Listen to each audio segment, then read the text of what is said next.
Morning, Mark. I just said to Mark Dolan, who isn't normally here in the morning, that we talk about this a lot, don't we, in this time slot? And I think our viewers are utterly exasperated by this story. Is there any good news, Mark? Is there any light at the end of the tunnel? Sadly, no, there's no good news, really.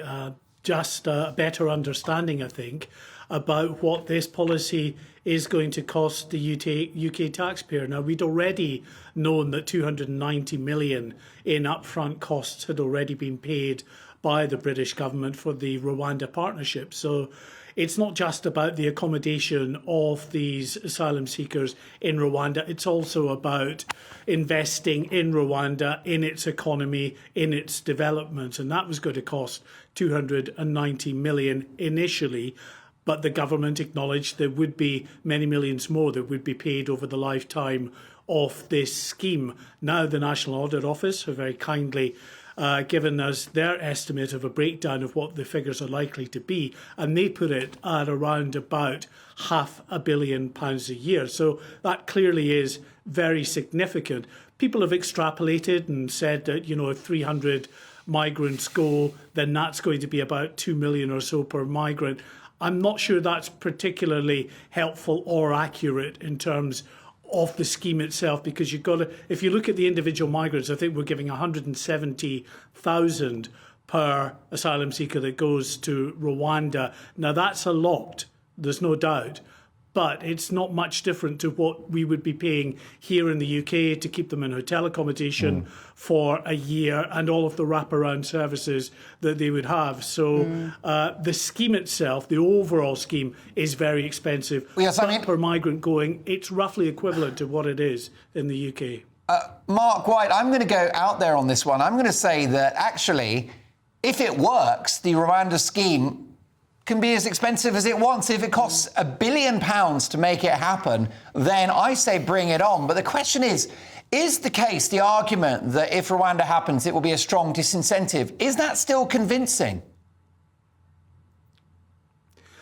Well, it might be if it ever comes off. I think they'll love you at Marsham Street, Mark, in terms of James Cleverly. He really has been up against it since he left the Foreign Office and went to the Home Office brief. It has been absolutely relentless, the hammering that the Home Office has been getting in recent weeks. And that is, you know, in terms of the sort of what they say is this kind of disincentive to come to the UK, is the bigger picture that they say is getting lost in just talking about £500 million, as big a price as that is, because the government's plan is that once people, if they ever start going to Rwanda, start going there, they believe that will deter people from crossing the English Channel. And if they can stop a few thousand people from crossing the English Channel, then that's clearly going to impact the cost of housing and all of these wraparound services for those asylum seekers. But Mark White, should they have made it here, they say,